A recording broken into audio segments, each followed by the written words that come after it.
Welcome back. The world of technology is always changing, and so there is always lots to talk about.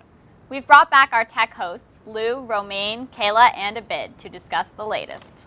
Hey guys, thanks for coming back. Pleasure. Doing pretty good, doing pretty good. All right, so we have lots to talk about today, as always. So first, here I've got a little thing about Dalton McGuinty. Now, he recently made a controversial statement. He was responding to a question of whether or not cell phones should be banned altogether in the classroom. And he said, instead of banning them altogether, we should rather find a right way to use them. Because he said that soon just about every student might have a smartphone, and that smartphones can be another way to keep students well informed, which is really the goal of education, right? So he acknowledges that they could present a distraction in class, but he thinks the pros could possibly outweigh the cons. Basically, he's stating that since wireless technology is everywhere, we may as well find a way to use it, right? What do you guys think about this? Definitely agree. Yeah? I mean, extremism in anything is bad. Right. So, yeah. Yeah? I agree. I think I agree with that. I heard something about that on the news where I think he mentioned that, you know what, people should even be accepting of the fact that students would use the cell phones in the class. And if, you know what, at the end of the day, if it's being put to a good use, what difference does it make? I mean, if you're reading a book on a phone or you're reading an actual book, as long as you're reading the book, I don't think it really matters, right? I think it's just a problem of, though, how they're going to monitor what they're using it for, right? Well, you know what? I think this is no different to, you know, when I was in like grade 5 and I would just doodle instead of pay attention to whatever. Yeah. I think it's no different. Now I have a cell phone. But with a phone, you could cheat, right? Well, you can cheat, but whatever happened to notes on your lap or notes in your desk or notes in your book? No, I mean, that's true. kids are going to, you know, do what they want regardless. That is very true. You know? Yeah, I think he's right though. Like, I think you could definitely find ways to use it positively, right? With education, they do want to be able to inform themselves. And phones, everybody can get information instantly to their phone nowadays. So I'm sure they could figure something out, some sort of like a happy medium, you know? Like everything, it's a double-edged sword, I think. Yeah. Really, so. Yeah. All right. Well, it'll be interesting to see what happens. Definitely. I guess we'll have to stay tuned on that. So. Here next we've got a study that was recently done by several professors in the U.S. at universities, and it was published in the journal Social, Psychological, and Personality Science. So basically the study indicated that men who play violent video games are likely to be more aggressive, even as much as 24 hours later, than men who play non-violent video games, or than women who play violent video games. So basically what they did was they randomly assigned college students to play one of 6 different video games for 20 minutes. Half the games were violent, like Mortal Kombat, and half of them were not, like Guitar Hero or something like that. And to test if thinking about the game would extend the effect, half of the players were instructed to think about, over the next 24 hours, think about how you did and how you could improve your gameplay, how you could improve your performance, and, you know, try and identify ways to improve. So then they brought them back to test their aggressiveness. And those who did not think about the game obviously tested less aggressive than those who did. And the men who did think about it tested more aggressive than all the other groups. So the study is the first lab experiment to show that violent video games can stimulate aggression for extended periods of time. What do you guys think? Do you agree? Do you not agree? I'm going to say no on that one. No? Really?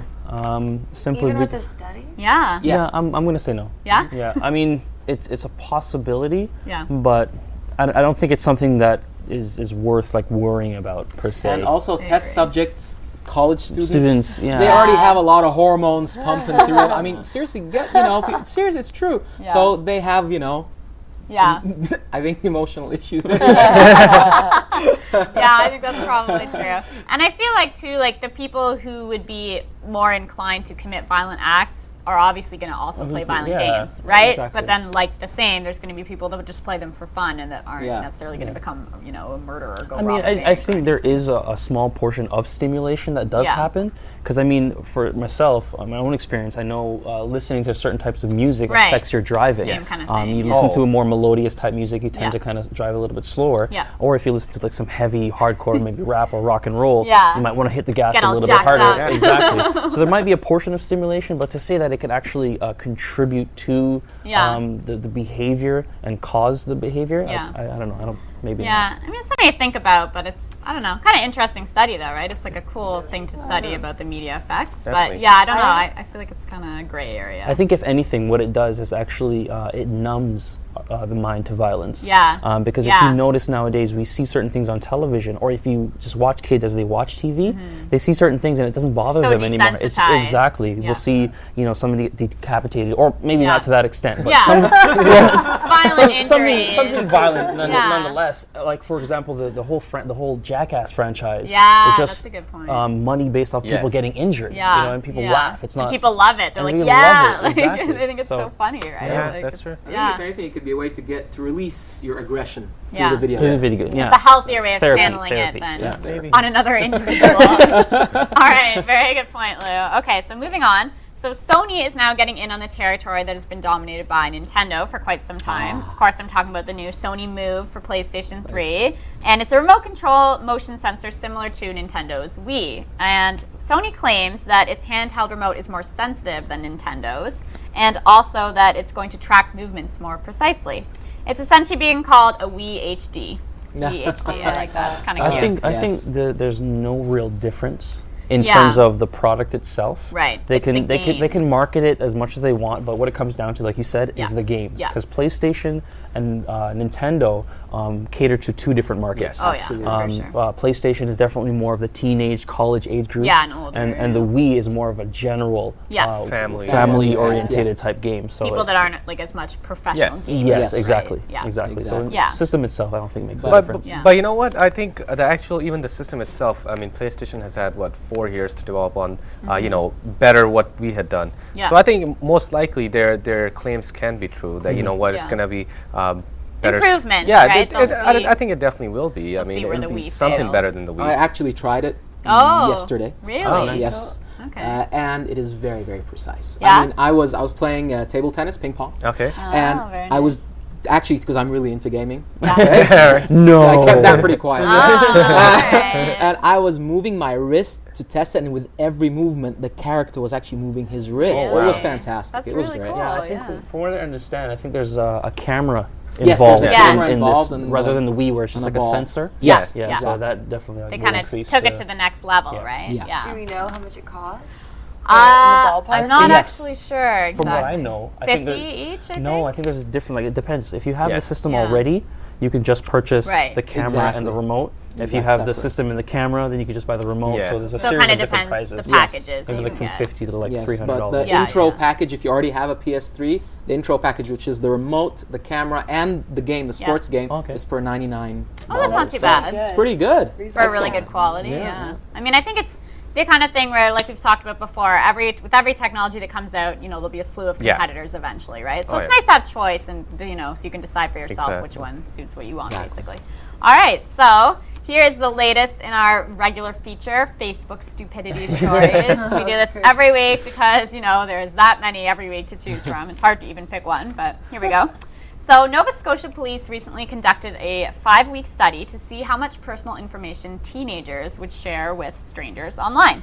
So during the study, they got local university students to create fictitious profiles, and they added 296 friends between the ages of 12 and 17, obviously all under police supervision. So the students posed as teenagers who moved to the region and accessed a fan page of a local school that they said they'd be attending in the fall.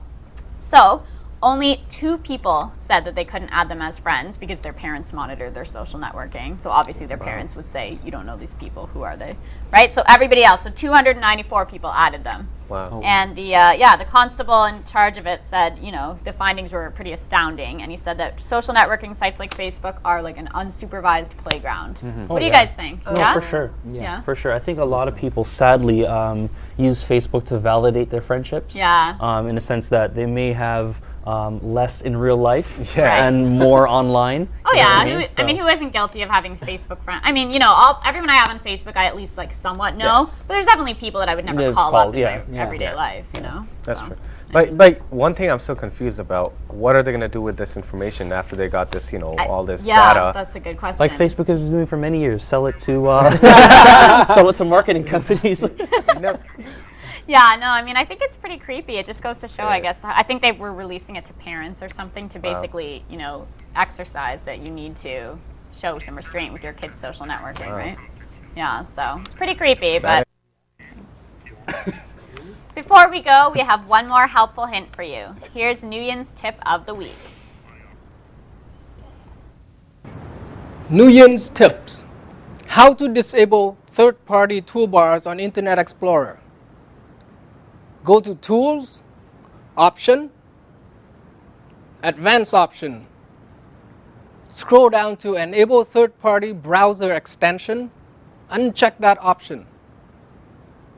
Hit Apply and OK. Now exit and restart Internet Explorer. The third-party toolbars are gone.